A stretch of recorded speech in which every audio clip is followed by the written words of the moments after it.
Wondering if you could all please take your seats, get your coffee, get your waters. We'd like to start our program this morning. First of all, I would like to just thank all of you for coming today. This is the first conference being sponsored by the Institute for Global Innovation Management, IGIM, in conjunction with our school, the DeMoore McKim School of Business. We're very thankful for you to be here. We have an exciting program today with a very eclectic group of speakers and an eclectic audience as well. And so we look forward to lots of great discussion during the day.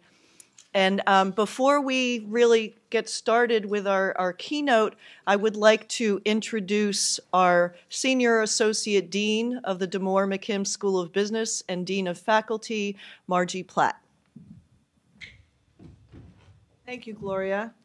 It's my great pleasure to welcome you to the DeMoore McKim School of Business and to this first annual Institute of Global Innovation Management Conference. This year's theme is Collaborative Innovation Networks, and collaborative this is. Just a few words about IGIM. Founded more than 10 years ago, IGIM supports and fosters interdisciplinary research to develop an understanding of and to inform the management of innovation in a global economy.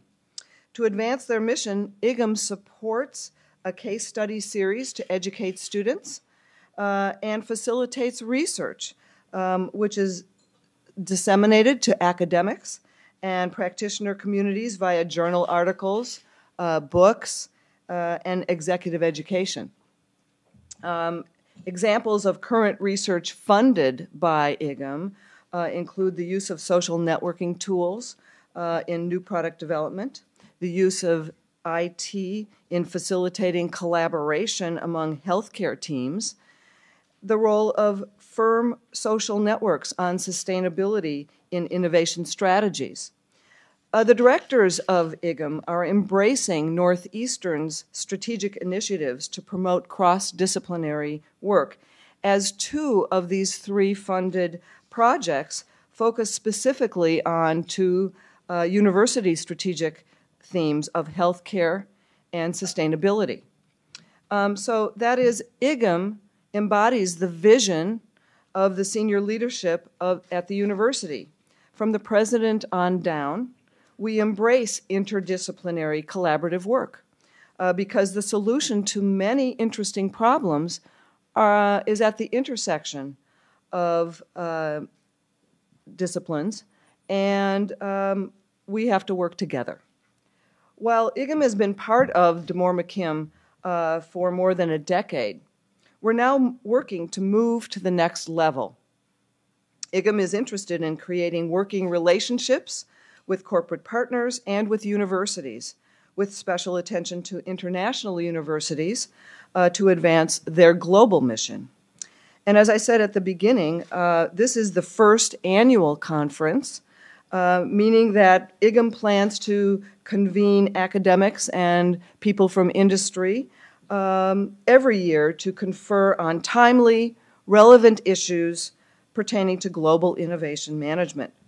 Towards the end of the day, I believe you'll be asked to suggest themes that would be of interest to you so that we can continue this important work in the future. I hope that you have a wonderful conference. Thank you very much.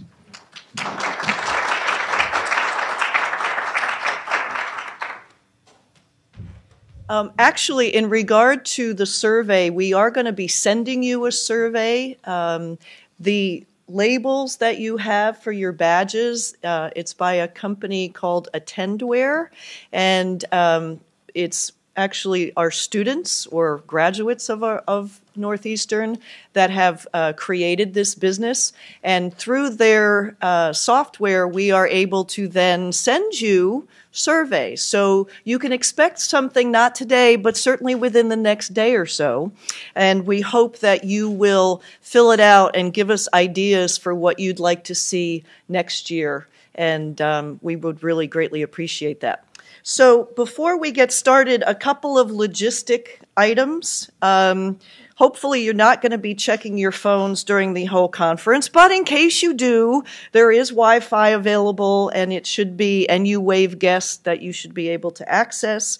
The bathrooms, if you have not already found them, are out that door and right across the hall. The format for the speakers, we actually, in the first panel, we have 4 speakers, so they'll speak about 15 minutes each, and then at the end of, we will have a Q&A. So we would appreciate it if you'd hold your questions until after everybody has spoken. In panels 2 and 3, unfortunately, we did have 1 cancellation in each, so we have 3 speakers, so actually for those speakers, you could go a little bit longer, but then again, we'll hold the Q&A until the end. We do have coffee breaks in the schedule, which is in your packet, and we will have coffee here and sodas and drinks all day, and lunch will be served right in this room, and it will actually be delivered to you on plate. And we hope that many of you can join us at the end of the day. We will have a reception on the 4th floor of this building, so actually directly above, but 3 or 4 floors above, and we hope that you can join us for that. I think those are all the logistic questions. So I'd like to introduce our first keynote speaker. I actually met Amy several years ago at a conference that was sponsored by, I think it was sponsored by Kalypso and PDMA and a few other people, and it was on product development. And fortunately, I got her card, and I never forgot that I had that card. So Amy is with Kalypso, which is an innovation consulting company, and she can talk to you more about that. She has over 15 years professional experience in innovation and product development. Her particular focus is on social models and technologies and how they are used to innovate and develop new products and services. She's a leading voice in the innovation space, and she's very active on LinkedIn and Twitter. She runs the social media practices for Kalypso, and she does an annual survey of how social media and social networking tools are being used for product development. She was invited, because of her thought leadership in this area, to write a chapter for the recently published PDMA 3rd Handbook on New Product Development, and her chapter is titled Social Media and New Product Development. So please join me in welcoming Amy Kenley.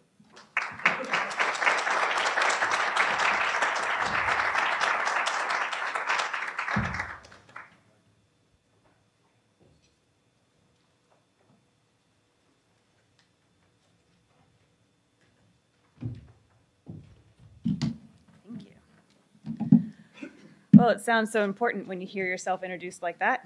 All right, well, I'm extremely excited to be here to speak to you today about something that I'm extremely passionate about in social media and how it's used to drive new product innovation. I know later today we're going to hear some of the panels talk about the application of IT in this space. We're going to hear about external and internal collaboration in this space. So what I'd really like to spend my time doing today is introducing the concept of the application of social media to enable collaboration throughout the product development process. So I'm going to give you some background, I'm going to give you some definitions, I'm going to really basically define the space that we're talking about, and hopefully get everyone ready to hear some of these really cool panels talk to you. This is my kid. As you can see by her shirt, she just turned 6 months old. I took these pictures a couple days ago. Like any good mom, I share all these pictures with my networks on Facebook, and I get a ton of comments and likes and shares and all that stuff, and I love it. The firm I work for, Kalypso, is a virtual company, so we all work at home unless we're at a client site.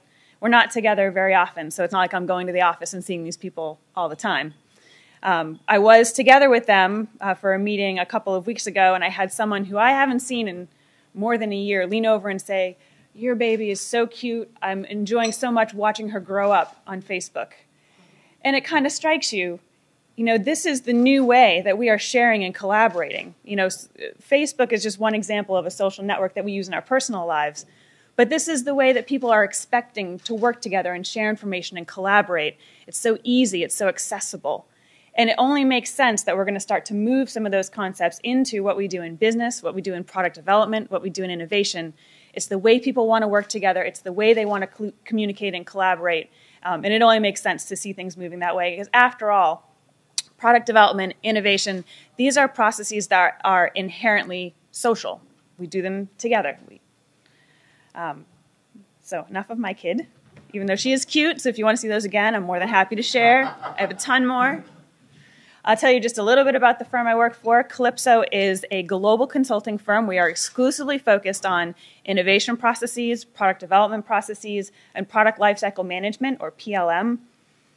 Our mission is to help our clients deliver on the promise of innovation. So what I say to people who don't really understand what we do is that we're not a company who is fishing for you. We're a company that's teaching you how to fish. So it's not our job to find you the next idea. It's our job to teach you the best way to sustain a process that helps you continue to find the best ideas for your company. Our services are designed to help companies become more innovative. So we're doing everything from high-level business and innovation strategy development, all the way through the process you see in the middle in the colored bars, which is a product development process. So the front end of innovation, finding new ideas, bringing those into your portfolio, deciding which ideas that you're going to actually create and make, the new product development process itself. So developing the process, developing the products, engineering teams, development teams, designers, developing products, launching those to market, and then learning the value of those products in market, making sure that this product did indeed meet the goals that we set for it to meet, and then taking the learnings from that and putting it back into the front end of the cycle to start all over again. We back that up with a strong understanding and help in BI and analytics around innovation. Are you measuring what you're doing in innovation? Are you able to report that out to your stakeholders and shareholders? PLM technology, we're implementing that technology, which is a good technology to really enable all the processes that you've put in place around product development and innovation. We work with change management, bringing the people side of this along. Obviously, the people are the ones who are developing products and doing all the work. How do you make sure that they are on board with all these changes that you've made or a new software that you've put in place? And then intellectual property management. How are you managing not only your portfolio of IP and intellectual property, but accessing IP that's available to you outside of your company and bringing that in?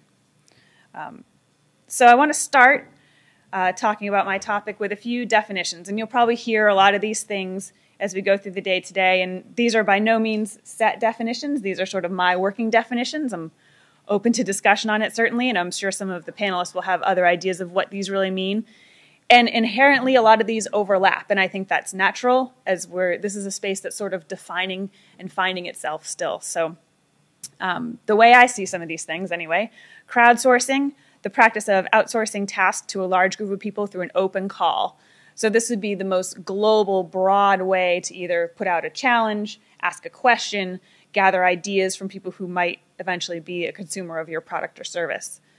Open innovation, this is a pretty well-known term defined by Henry Chesbrough, I believe in 2003, in a book that he wrote called Open Innovation. It's a business, product, or technology development model that extends beyond the boundaries of your firm to involve others in a collaborative way. And in this case, others could be your customers. It could be academia. It could be other firms that you might be working with. Co-creation. So this is an active, creative, social collaboration process between producers and consumers of a particular item or service. And this is usually facilitated by the company. I think one of the best examples of this, who you'll hear speak later today, is Local Motors, who's doing a crowd-powered development of cars and motorcycles and other things. So they're actually working with their end user consumers to help them design what that person actually wants to drive. And it's just a super cool story, and I'm excited to hear Tim talk. And social product innovation, which is the practice of leveraging these social media models and tools that we're familiar with to support the innovation and collaboration through the product development process. So some basic definitions to set the stage for you. So one of the things that I became really interested in with Kalypso was thinking about why would people really want to move in this direction? We had some of our clients actually coming to us and saying, we've got all these people using Facebook, we've got them all these people we know they're using Twitter. Is there a way we can bring this inside and help enable some of the business processes that we've got inside our companies? And we start to look at some of the key drivers in the product development and the innovation space, these things that companies are always trying to get better at. Certainly, we always want to have faster product development. So we want to stop reinventing the wheel. We want to make sure that we're not doing things multiple times, that we're collaborating together, and that if we've got something that we've developed before that we can use again, we're pulling that in and using it again. So any way that we can speed up our product development cycles, we're actually getting to market faster with products, and we're winning more at the end of the day. Higher probability of finding breakthrough ideas is a huge driver. Not only finding the ideas, but finding the right people who can help us create these ideas. So this is about accessing ideas, whether they're inside our company or outside our company, and the people that are behind those ideas. Expanding revenue opportunities has a lot to do with the IP, the intellectual property of your company. Are you able to license that and sell that externally? Are you able to reuse pieces of IP that you've already got so you don't need to invent them again? All those help you save money and hopefully increase your revenue at the end of the day. Improving the productivity of teams is a huge business driver. And that's all about, keeping them motivated to work together, giving them collaboration platforms to help make their jobs easier and faster, and really enhance what they're already doing. Kalypso every year, as Gloria mentioned, does an annual survey around social media and product development. And one of the things that we always ask people is, what are some of the benefits that you're seeing from what you're doing? Here's some of our more recent data. It doesn't add up to 100. These are just the top 4. We allow people to pick more than one, so that's why you see such big numbers here. But 50% of people told us that they were getting more product ideas and requirements from using social media in their product development processes. 44% told us they had better relationship building, engagement, and collaboration externally with their suppliers and partners. 33% told us they were building those better relationships internally inside of their firm. And 33% also told us that they were getting what they thought were better product ideas or requirements that they could use. So some pretty strong benefits that we saw these people achieving. Going back a little bit to how some of these social concepts that we're very familiar with apply directly to product development. This is a chart that I love. It was put together by someone named Jim Brown. He works at Tech Clarity. He used to work at Aberdeen, the analyst company. And Jim is very interested in this social space and how it applies to product development as well. If we just look through a couple of these, where on Facebook or Twitter, you're keeping up with your friends in your news feed, you're seeing what they're doing, you're Facebook stalking them. In product development, that might be a way to track the progress of a project, to look at issues, to see a scrolling list of what's going on and as people are collaborating on a project. Pictures. Jim's got Aunt Tilda's new dress. It could be my kid turned 6 months old. In product development, we could be looking at concept sketches of a new product that people could comment on or give their ideas on or share with other people. The groups that you might have on Facebook and Twitter or the friends that you might have are, maybe your family, people you work with. And in product development, that could be the different communities of practice that you need to work with as you develop a new product or innovate. So these could be team members, they could even be consumers, they could be industry experts. So a new way to think about some of these concepts that we use in social media every day as applied to product development. So I want to look a little bit about the framework for developing new products and the places that social media can really help us improve our collaboration. So any company that's developing new products hopefully has a really strong business strategy in place that's over the top of pretty much everything that they do. They know what their goals are for the business. They have specific initiatives and drivers that are moving them to do certain things and make decisions. Underneath that, they're going to have innovation roadmaps for their different products and product lines. They're going to know what's coming down the line, where they want to go with these different products, and the basic timeline for that. The product development process is the area underneath that. So there's really 3 ways that we think social media and some of these collaboration technologies can help enable product development.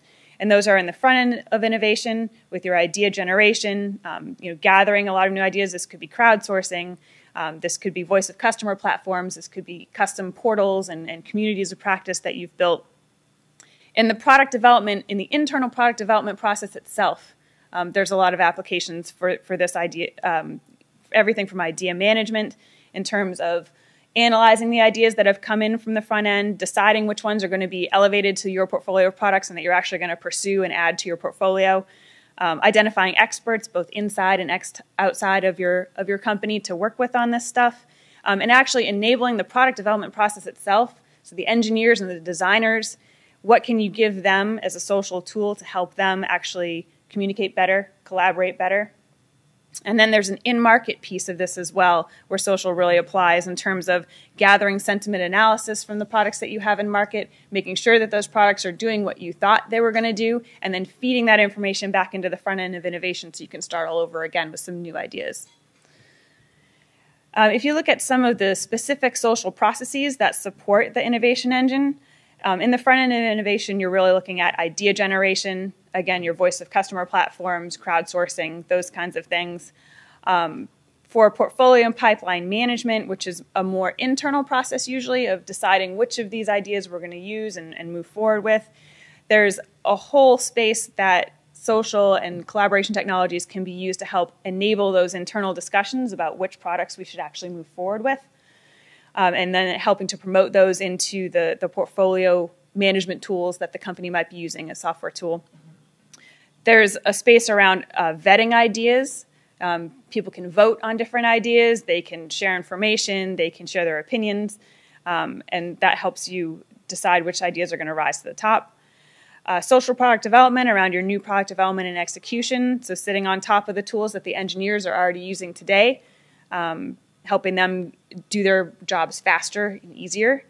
Value management, that in-market value analysis and feedback portion where you're actually measuring sentiment analysis from what's going on with your products in the market and pulling that back into the front end of the innovation process.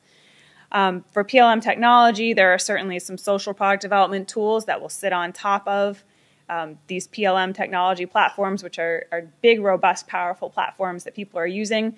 What can we add on to the top of those to help people collaborate in a way that doesn't add extra work to what they need to do every day? So they don't need to open a bunch of different platforms to communicate. They just open one platform to communicate, and they can see all the people that they're collaborating with on a certain project. They can see all their designs. They can share things easily. So there's a whole layer of tools that sit right on top of those tools that the engineers are already using. People enablement. So we're talking about identifying different experts from inside and outside the company. So you've probably got a lot of people that work in a company that you don't even know what they do. Maybe you've got an expert in SharePoint or some kind of database sitting in a room and you didn't even know he was an expert in that, and you could pull him in on your project and he could really add some value. So identifying people you've got inside, also identifying people outside of the firm that you could work with to help pull in experts that maybe don't work for you. And then open innovation under intellectual property management. So again, that gets back to finding ways to reuse your IP, maybe licensing it, selling it to other people, and also bringing IP from external sources into you. There are two ways, and these are really big generic buckets, where social product development really applies, and you're going to hear some of the panelists talk about these later. So basically, it's internal and external. If we start talking about the Web 2.0, these public networks, these external collaboration networks, these are public forums and groups. A lot of times these are based on some of the platforms we're very familiar with. It can be based on Facebook. It can be based on tools like Twitter. But it could also be a custom-built portal, something that you've built to ask a specific question. It could be a challenge type of portal where you're asking people to submit their ideas for a specific project. So these are really used for crowdsourcing ideas, for fine-tuning concepts, soliciting feedback, and driving innovation. These are going to reach a very broad audience, a very big audience. They're going to be global if you want them to be. And these are especially powerful in our experience in companies that are B2C. So they're marketing directly to a consumer. They're marketing directly to someone like you and me. Some great examples of this, all these products were crowdsourced. So I know Dunkin' Donuts did a contest recently, and I think the donut they came up with is called Monkey See, Monkey Donut, something like that.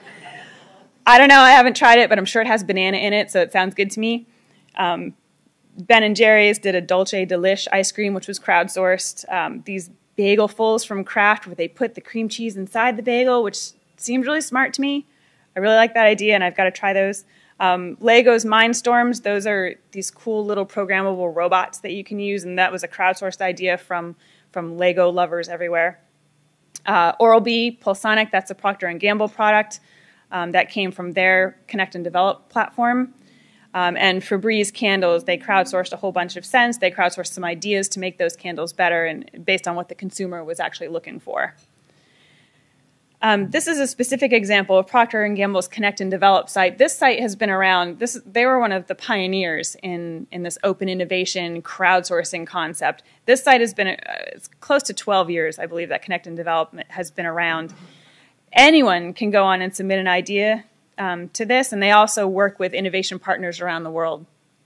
But this is where the Pulsonic toothbrush we just saw came from. This is also where the Swiffer sweeper came from. It was a crowdsourced open innovation idea. So one of just the flagship examples of using social media in that external platform to gather ideas.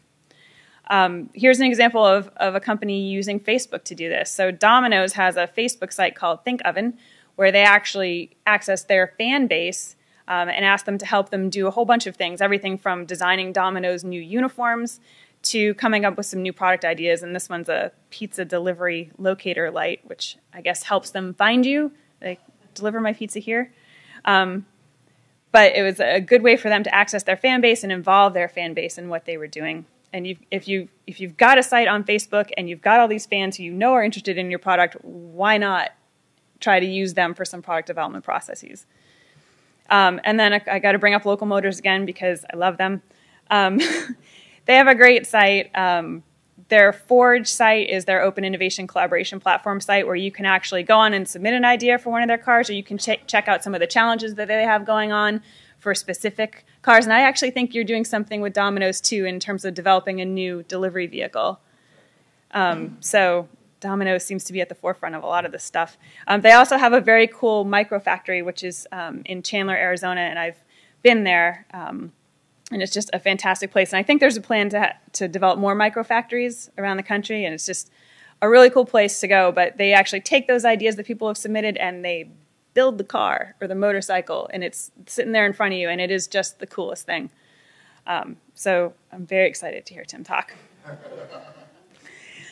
So back to this, the other side, so that's the external networks. The other side is the internal collaboration. So these tend to be more secure collaboration portals and technologies that support specific communities of practice that are either designing a specific product or a project. They can enable internal teams to collaborate, but you can also collaborate with partners and suppliers who are earlier on in your supply chain and are responsible for bringing the parts and pieces to the table that you need to actually make your product. So where the external networks were very broad and global, these let you get very deep around a specific product or project. So you'll be doing collective problem solving with these folks. You could be doing specific teaming and collaboration around a problem or a challenge or an issue you need to figure out. You can share knowledge securely between people, and you can identify resources and experts both inside and outside of the firm that you can take the most advantage of. A great example of that is a company called Madison Electric, and they make industrial type electric components. And if I really knew what they were, I would be able to explain it better. But basically, it's hardware, accessories, fasteners, things that are in the electronic systems probably all around us that we don't even know are there.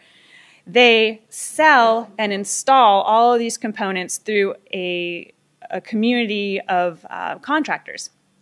So they figured the best way to come up with new products is to actually create a secure portal, and they call it the Sparks Innovation Portal, where their community of contractors who is out in the field every day installing these things can come to this site and say, what would be better is if this thing just, was this much bigger or this much smaller so I could fit it in a little bit better, and it was installed with this wrench rather than this really difficult one, which is a specialty item or something like that. So they're able to continually make their products better based on feedback from the people who are working with their products every day. And then they take all the ideas, they go through them, and then they put the best ideas, the ones they feel have the most commercial viability, back out to this platform of contractors, and these guys vote on their favorites. And then those are the ideas that they move forward with and put into their product pipeline. So a really cool, secure portal that these people use, and they've had great success with that. CDC Software is another great example. I would show you what they're doing, but it's actually proprietary, so I can't. This is just a screenshot of their website. They are a global software company. They have product development in many, many countries, and they were really challenged with, when they were developing a new software, keeping everybody aligned, keeping everyone on the same page, making sure that people weren't doing things twice, enabling communication between all these different countries and these different groups that were responsible for different pieces of the software. So what they did was they built an internal portal, and I believe they built it on top of SharePoint, that really helped to enable the communication and collaboration across all those different geographies, all those different people, all those different pieces and parts of the software system that they were designing. Their results from this were pretty astonishing. I don't know if they were just doing it really badly before, but their original product development process took them about 24 months to come up with a new product, and once they had this in place and they were cranking with it, they were able to push a new point release for their product through in 16 weeks, which was just a ridiculous improvement. So that's all an internal built collaboration platform just to make everything easier inside. So obviously a huge benefit there. So clearly there are benefits, there are examples. I'm sure we'll hear some other great examples from some of our panelists later. There are also some pretty important challenges that people need to take into account. This is, again, some more data from our survey. 50% of the people that we talked to told us that they were challenged by a lack of resources and talent or time. And we believe this is because a lot of times people aren't really sure who should own this process quite yet. It's still sort of new. No one's really sure who's in charge. And so they're not really sure who should be devoting a lot of time to it. We also had a lot of people tell us they weren't sure which approaches worked. We're still kind of early in this, so I think there's just not a lot of best practices that people can turn to as a guide. There's not a lot of companies that you can look at and say, that's the way they did it, I'm going to do it that way. There's certainly more and more of those all the time, but it's still an area where it's not quite as established. A lot of people told us it was difficult to sort and filter information, which when we thought about it, we realized might have something to do with the fact that the first thing people did when they thought about using social media for product development was they said, let's crowdsource some ideas. Let's put a challenge out there. Let's get a whole bunch of really cool ideas in. Let's see what our consumers want. And then what they didn't realize is that they were going to end up at the end of the day with hundreds or thousands of ideas that they then needed to sort through and figure out which ones were the good ones and which ones were the bad ones. And they realized they didn't have the people or the time to do that. There's a little bit of an issue there, I think, with a lot of people jumping in without really thinking first about a strategy for how they were actually going to accomplish what they got in the door. A lot of people were also challenged with getting enough participation from their communities. And I think this is still a pretty big challenge. Keeping your communities, not only getting them motivated to participate in your process, but keeping them engaged can be a challenge. And I'm hoping to hear some ideas for how some of our panelists are doing that a little bit better. But I think this is going to continue to be a challenge that people struggle with. The trend, however, with this is growth, despite some of these challenges.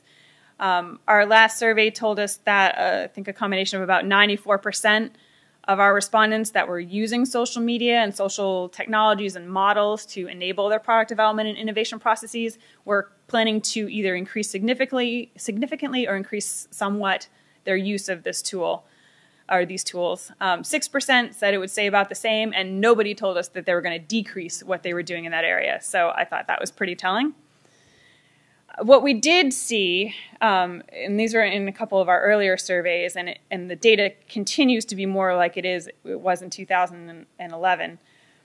We did see companies, the first time we did the survey in 2010, told us, we have a great plan in place.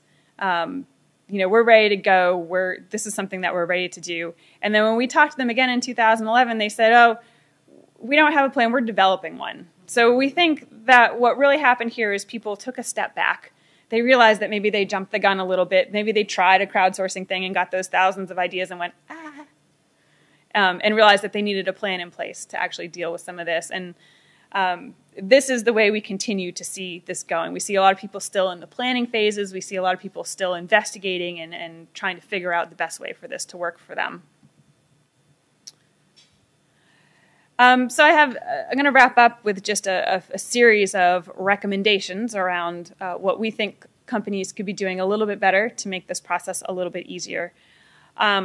My first recommendation would be to think big. It's really important with any initiative like this, and certainly with social or collaboration technologies, to align what you want to do with the business and innovation strategies that the company already has in place. If you're not thinking about the direction the company is going and the business drivers that the company is trying to achieve, your project is not going to resonate with anyone who's in charge of those projects, and those are all the senior management. So it's very important to understand what's going on at that level of the company and to align anything you do with that. It's also important in this think big planning phase, which a lot of people seem to be doing, to work with a cross-functional team. So we see more success with companies that not only keep it inside of maybe the R&D department or something like that, but also are reaching outside and saying, well, I want to use social media for my product development and innovation processes. I know the marketing department uses it for marketing and launching the company and managing the company brand. Let's pull in someone from marketing to help us understand some best practices for how we might do this. Let's pull in someone from IT. Let's pull in someone from sales, someone from executive management, so we understand those high-level strategies that we need to be trying to achieve and helping the company to achieve. And if it makes sense, maybe we pull in some of our suppliers. Maybe we pull in some of our existing customers. Maybe we even pull in some members of the general public to help us think about how we can make this happen. And I think when people work this way, in a collaborative way, in a group like this, they're much more likely to come up with a solution that helps to solve more problems, that helps to bridge the gaps between a lot of these departments, which can be very disparate in companies, and to have more success at the end of the day with a sustainable project that will last for a long time.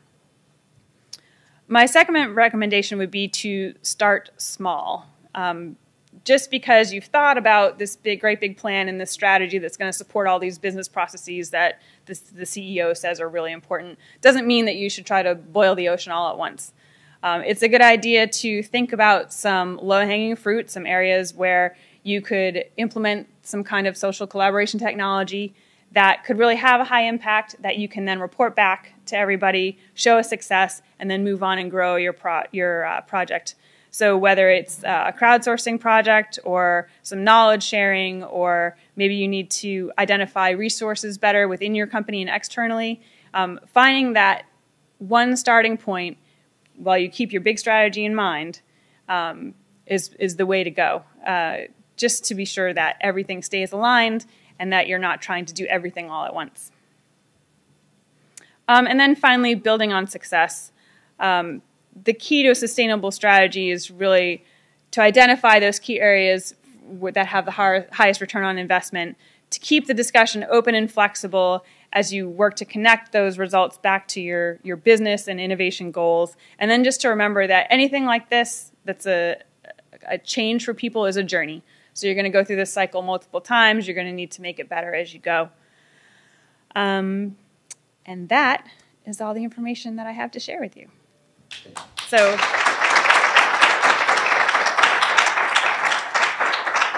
I have myself at 30 minutes and 46 seconds. So that should give us plenty of time for questions that I hope I can answer. Yeah, so we're open for questions. Hi, I'm Mark Lax. Here at the Warren School of Business, and I'm waiting for a microphone. Thanks, Mike. And his name is Mike, and he's beginning Mike. That's excellent. Thank you, Amy, for your presentation. Back on slide 23, the Think Big. Well, you know my slide numbers? Right, this one? 23. This, yeah, exactly. So under the results, the third one down, balance hierarchies. One of the big struggles that I see in terms of innovation, sort of the tension between inclusion and efficiency in the product development. You want to involve as many people as possible, but you need to move fast.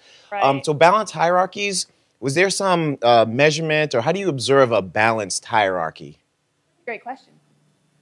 Maybe that's a question we could include in our next round of research. But no, I agree. That's actually one of the bigger challenges, because you're right. You do want to move. I mean, one of the business drivers for product development is to make it go faster and to increase your speed and efficiency with that. And when you do start to involve more people, there is always the risk that you're just going to inherently slow things down. So it's absolutely a balance. And I think the thing to remember is that people are doing this already. Right? They're finding ways to do this already. They're already struggling with hierarchies that are out of balance. I want everything to be developed internally, but all the smart people don't work for me, so I've got to reach outside of the company because I don't employ every smart person that knows everything about the latest car or donut or whatever. So there's always that balance between figuring out how to efficiency versus innovation. I think of all the tools that we've seen, I think social actually has the best potential to maybe help equalize some of those things, because it does make things very natural, very easy, and it speeds up a lot of things. And it's the way people, I think, are expecting to communicate and collaborate with each other, just like we collaborate on Facebook, and that's the way we collaborate now. And I think if you tap into the ways people want to collaborate and are looking to collaborate with each other, there's more of a chance that you're not going to have so much of that inefficiency in the process. You're actually going to speed up the process and then find ways to bring that into your innovation process. But that is absolutely one of the larger struggles that we see companies deal with. So I don't think there's a real set answer for that. I'd love to hear what some of the other panelists think about that as well, but my take is that's still a pretty big issue, but hopefully social can help us.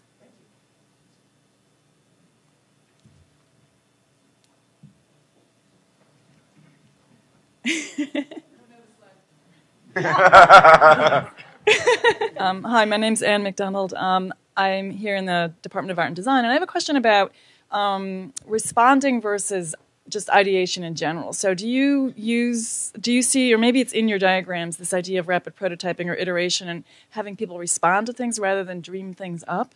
Is that in your diagrams, that difference? So responding to a prototype or an early iteration, rather than just saying, hey, what do you think in general, putting something in front of people. Right, so rather than just saying, what do you want in the next big thing, giving them something and saying, is this what you wanted? Or could you respond to this? How does this relate to what we're opposing, the thing we're trying to achieve? Yeah, I mean, I think those are, if I knew my slide numbers, probably in there I could somewhere. probably go there too. But I don't know my slide numbers. I guess the idea of vetting and analysis was the place I was thinking. Right. There's a lot of tools certainly out there in place and available that will help you with not only just voting on, oh, I like this idea or this is my favorite, but actually also helping you to gather a little bit more rich data. So analyzing some of the feedback from either customers or other smart experts in the industry. But there's quite a few platforms and things available out there to do that, and that's definitely an important part. And again, going back to the, not everything is developed inside of my company. And this is one of the more important things that we can do as we develop products, is reach outside of the company to not only ask people what they want, but have them respond to an idea that we've had to see if it's actually going to solve their problem. So I think it's a huge area for sure.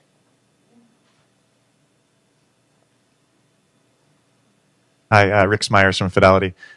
You mentioned that some companies have struggled with putting out the big open call for ideas because they get too many ideas. They're not all high quality. Do you have any recommendations for how to do that successfully? To actually go through the ideas? Well, if you're going to do a big open call for ideas, what are the practices that enable that to work? It's really important to be as targeted as possible with what you're asking people. So, I mean, I think if you're Dunkin' Donuts and you want people to tell you what donut they want, that's one thing. But if you're a medical device company and you need feedback on a specific tool or piece, or you're designing a car, and you want to get as specific as possible with the question that you're asking them. And I think developing those questions is where people go wrong a lot of times. They make them a little too broad because they get a little excited about the power of the crowd giving them feedback. But the more fine-tuned that question can be, the better results you're going to get at the end of the day, and the more targeted results you're going to get at the end of the day. And we found people, there's always been this idea in a company around this portfolio management. So taking all the ideas that you have anyway, and again, this is something that we've always done. So take all the ideas in your pipeline and decide which ones you're actually going to pull through and create actual products out of by doing all sorts of testing and checklists. And does it meet these criteria? Is it commercially viable? All those other things that you look at. And I think there's a very similar process for going through the ideas that you get from a crowdsourcing exercise to what people have done for quite a while in portfolio management and managing their portfolio of products. So it's managing a portfolio of ideas. You know, how do I make sure these ideas go through this funnel, my portfolio funnel, and the ones that aren't good fall out, and the ones that are good continue on to the end of the funnel and come out the other side. So there's a process there that's very similar. But again, to get the best ideas in the beginning, it's all about asking the right questions.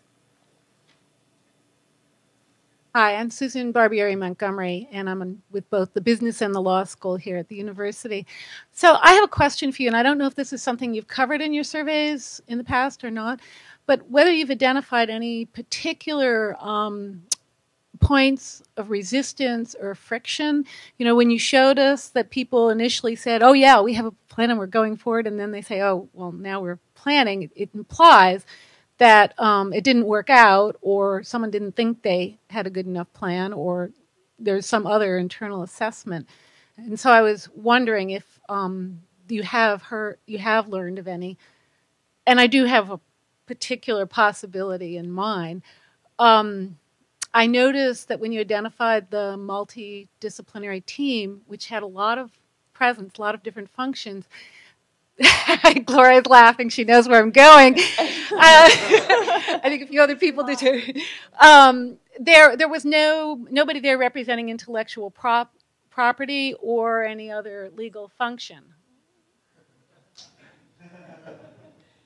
Yep. So you're right. You're absolutely right. I should definitely include someone from legal on that. I think I have a slightly different view on the management of intellectual property in companies, that I don't believe it should be in the legal department. I believe it should be outside of the legal department, but we can have that conversation maybe later. Okay, good. I would say in terms of areas of friction, I think the most common one we see is still cultural, which is interesting to me. Especially when you consider how pervasive a lot of social technologies are in our lives in general. I'm sorry, I keep moving away from the microphone. If you can't hear me, just yell at me. I think there's always been this issue where when you go into a product development company that's been doing things the same way for a long time, and you say, I have this idea. Let's use social models and technologies to do product development. And the executives go, I'm not going to use Facebook to design an airplane. That's ridiculous. Get out. So there's a cultural issue, and that really, for us, I think seems to be the biggest stumbling block when we go into companies, is helping them overcome the way they think when the word social media comes out of your mouth and their mind goes in one direction. And how do we bring that back to saying, well, what we're really talking about is enabling collaboration between folks inside, folks outside. And we're not talking about using Facebook, although some people do, but we're talking about building a collaboration portal, finding a way to work together to enhance the things that your people are already doing today with a social model. So that cultural piece, I think, is probably the most difficult one. And the other one, which is probably in the back of your mind too, is the security piece. So you've got all this IP, and the interesting thing to think about is, IP, product development, innovation, these are things that companies have always traditionally held very close to the vest. It's their lifeblood. This is my IP. I developed this. I own it. It's not going anywhere. It's staying in here in a dusty folder in the legal department. Oh, wait, what was that IP again? So there is a question about security, and rightfully so. There should be a question about security. If I'm sharing these ideas, if I'm opening up my walls to allow people to comment on these ideas, how do I make sure things are safe? And that's also, you know, as soon as people get over the, I'm not going to use Facebook to do this, the next thing they ask me is, well, this can't be very secure. You mean I'm going to share all my IP out with everybody? And I think depending on who you are and the type of company that you are, whether you're B2C or B2B, and who your end user is and who you need to collaborate with, there's all sorts of answers to that question. You know, it could be that you don't share it. It could be that you share it with a select group of collaborators and partners and suppliers. It could be that you just open it up and you let people deal with it and get in there and work with it and find new ways to use your IP that you didn't even know were possible. So the answer is all across the spectrum, but that security is probably the second question that comes up every time you talk to people about this. Does that answer your question? We'll have another conversation. Okay. I was also thinking about not so much, I was thinking about what was coming into the company and what was being shared with. So how do you deal with so like licensing new IP, license agreements? How do you do with the potential? I mean, IP doesn't exist unless you establish it. So how do you establish it and who owns it and how do you obtain it? Is a concern that my personal experience has caused a pause when they got to that.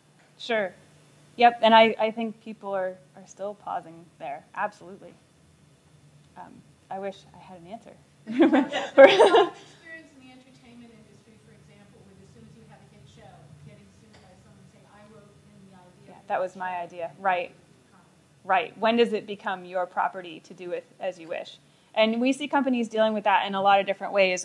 You saw, and again, if I knew my slide numbers, so I know that, like, for example, Procter & Gamble, they have a user agreement that you sign. When you sign on to their, in order to submit an idea, you click, you know, those big agreements that you just scroll to the bottom of and click agree, even though you don't know what you just agreed to.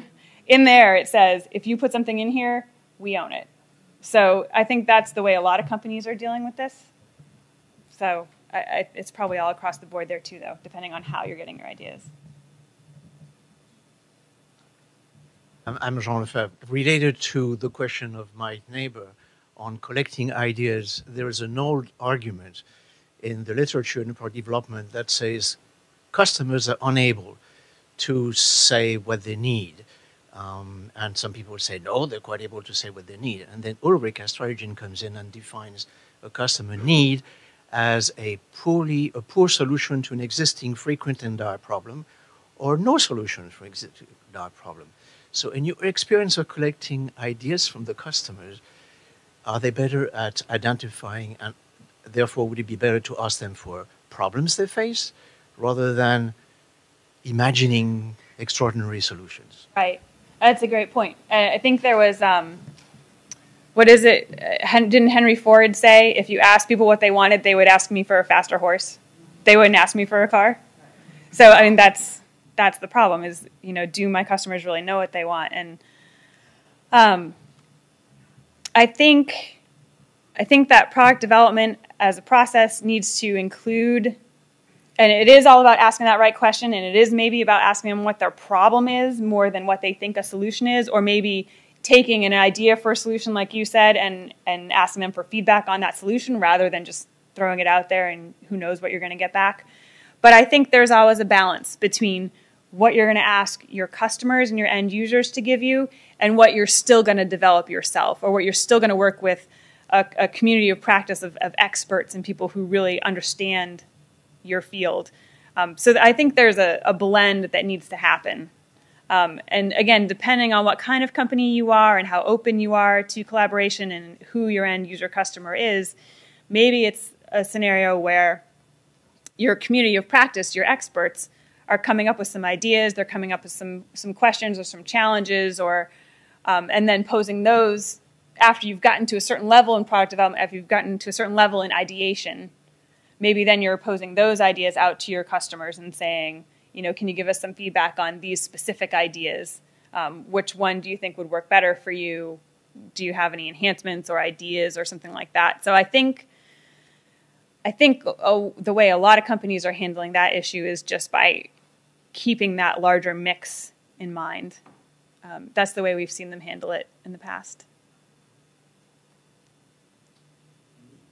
Bruce Russell, DeMore McKim.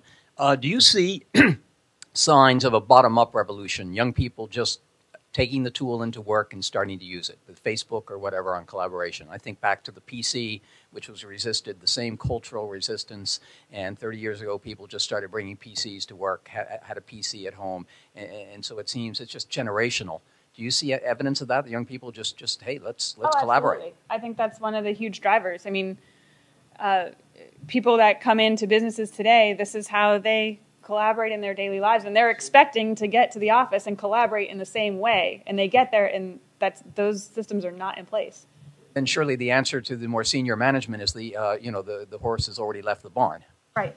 And I think what a lot of companies see is that if you don't provide them a platform on which to collaborate and work in the way that they're used to collaborating, they're going to figure out a way to do it themselves. And there's a problem with that. And the problem is that they're going to be using Box.com or something to share files with people, and that's an unsecure platform where your IP is suddenly in danger. So it's very important to understand that this is the way people want to work today, and you got to give them these tools before they find a way to subvert the system and do it themselves. That's huge. Wow, I did not expect so many questions. Anders Reinertsen from State Street, and a question more about culture. So how do you combat this issue where, from an enterprise perspective, there's collaboration happening, but the highest paid person's opinion sort of wins out and shuts down a conversation? Are there strategies for that? Do you see that a lot? Or, to the previous comment, with the sort of groundswell and the younger generation being very comfortable with this, is that not something that other companies are challenged with? Definitely. I think depending on the culture of your company, that might be more or less of an issue, depending on how things already work. It's a big challenge. I think one of the important things too, and it does go along with the culture, is, you can't just put these systems in place and expect they're going to succeed. You need to not only give people the tools, but you also need to think about the change that needs to happen in the company to encourage a more open environment where it's okay to have an idea, even if you're, the guy that sits in the corner that has a really great idea about what the cool new product could be. It's okay for him to speak up and have an idea, and for that idea to be moved forward. If you don't have that kind of culture in place anyway, it's hard for a collaboration platform like this to succeed in the first place. So one of the first things that we'll do with companies that we're helping them do this kind of thing is go in and take a look at the culture and think about some of those cultural change issues. We have a whole piece of what we do around change management and leadership, innovation leadership, and making sure that we are messaging this properly to the right people and getting buy-in at all levels of the organization. And it's a big challenge. And at some companies, it's a bigger challenge than others, depending on how their development goes. And I think, like slide 23 or whatever it was that had the big group of people, I think the more you can have that cross-functional team in place, the more you can bring in some of those people that are high up that can just say no to a project and are used to doing that, and sort of getting their buy-in to this more open way of collaborating and working, the more likely it is to succeed. And it is a process. It's a journey. It takes a while. Anytime you do a cultural change in a company, it takes a while. So it's just something to consider and deal with when you build your strategy for how you're going to attack this problem. Hi, Dan Jackson from the New Law Lab at the School of Law. I have Susan's back, by the way, just so everybody knows that. The lawyers, we found you.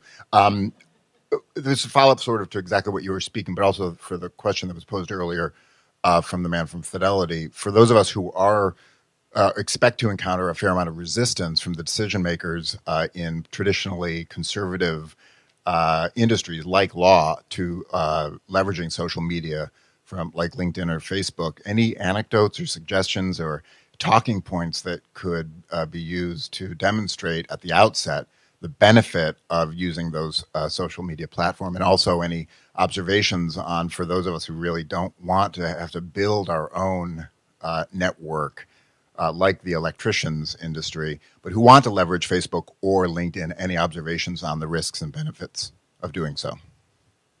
Yeah, that's a multifaceted question.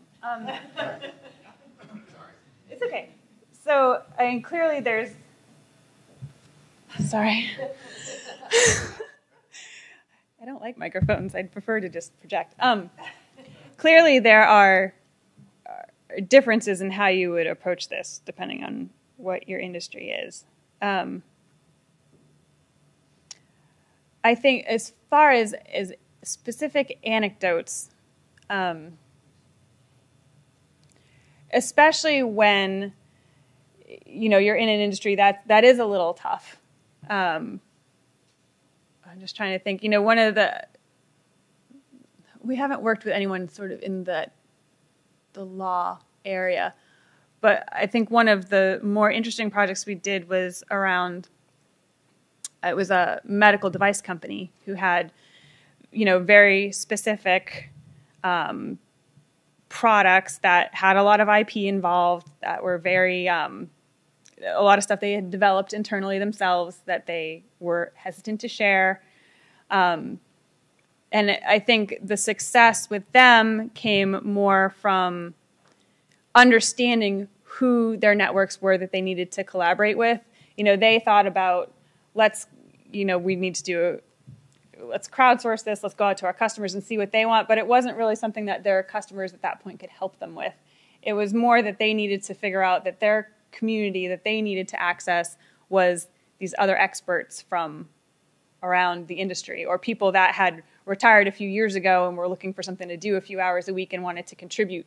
So they were actually able to sign some of those people on, find those experts, sign them on, and then work collaboratively and securely with a smaller group who actually understood in depth what they were trying to do and could really contribute. And so in that case, it wasn't a problem where you could really use a crowdsourcing, big, worldwide collaboration tool to solve it. They needed to develop something that was very specific and very deep and really define who their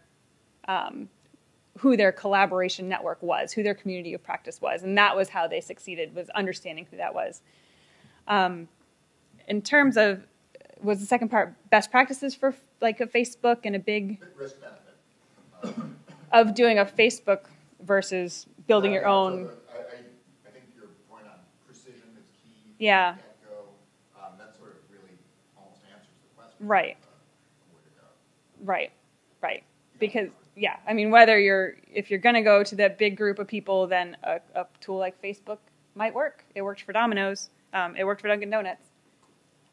You might need to build something like Procter & Gamble. There are software tools out there. I know we've got some software providers here in the room as well, and they can talk about the tools that they provide that can help enable this, without you having to build it yourself necessarily. But there's a million software tools out there that do this kind of thing, and innovation management and whatever they're calling themselves in their 3-letter acronyms these days. So.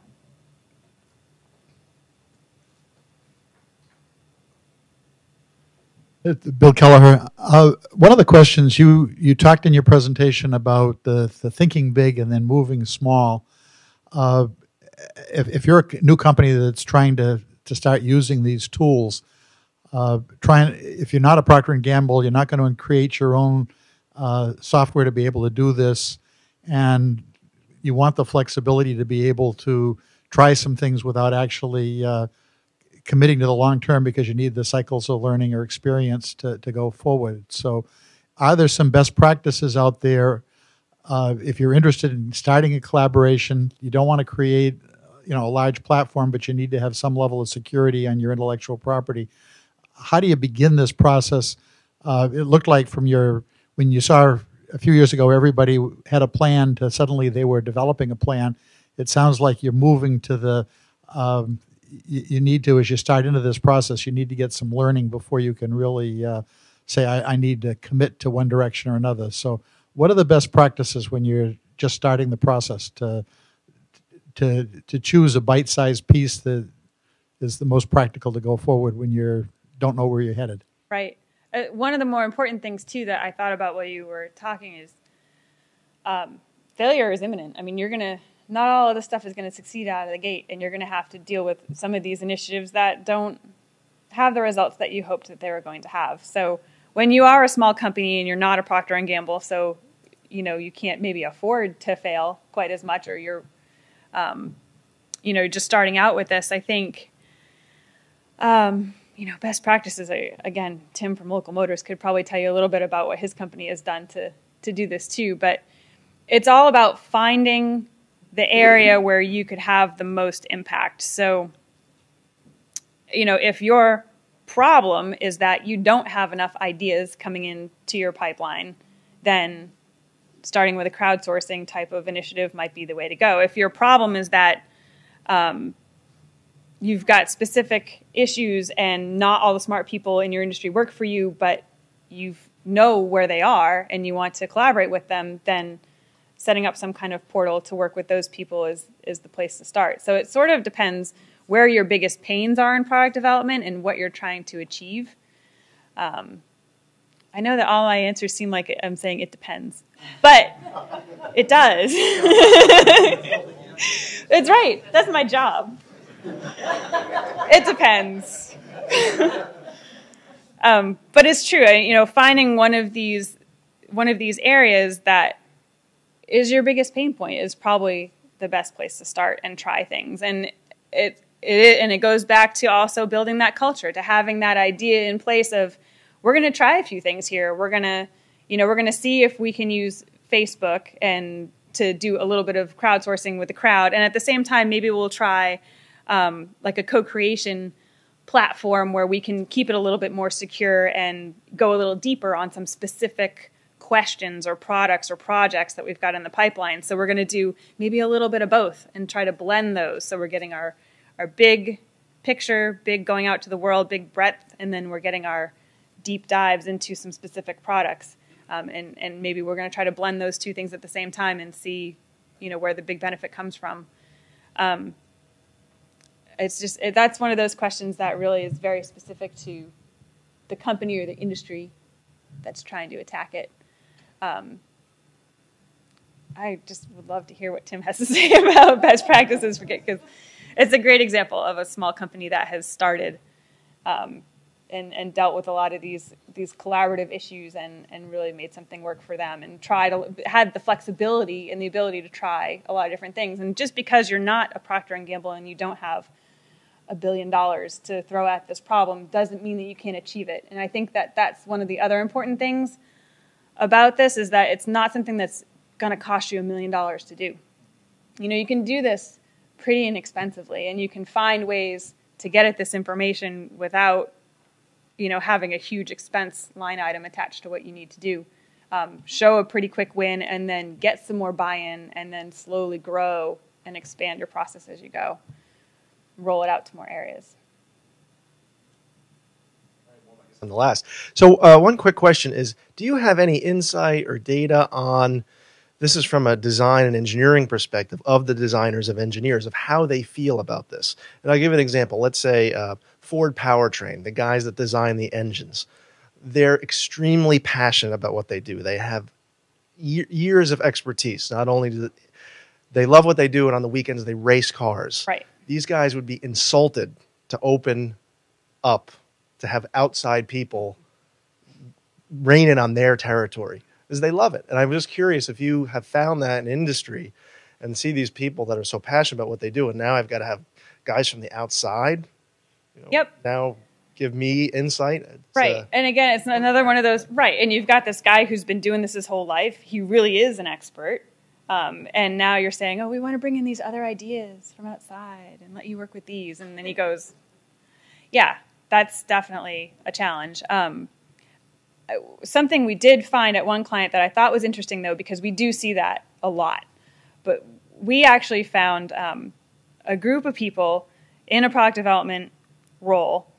And when we worked with them to think about how they were going to collaborate with external sources, instead of getting almost offended by the fact that there were going to be some outside ideas coming in, they actually got excited about the prospect of working with other experts that they wouldn't have normally had access to. And it was something that we didn't even think of before we went in, and they were like, I know this really smart guy who retired 5 years ago. Let's get him in this community. And so they actually started helping us pull people in. And it almost became a motivator at the end of the day of getting to work with this really smart guy who did this 10 years ago, or this guy from Japan who developed this new product, and bringing him into the community. So it actually kind of flipped around, which I thought was interesting. But yes, there is almost an offense taken sometimes to pulling in that outside idea. And it's all how you manage that culture, how you manage that change, how you message it and sort of work it in a way that is not offensive to people. But I think thinking about it that in that other way, flipping that around and saying there's a benefit to working with these really smart people that you wouldn't have had the chance to work with otherwise because they live in another area or they're retired or whatever, is actually a huge benefit to some of these guys. So, thank you very much, Amy.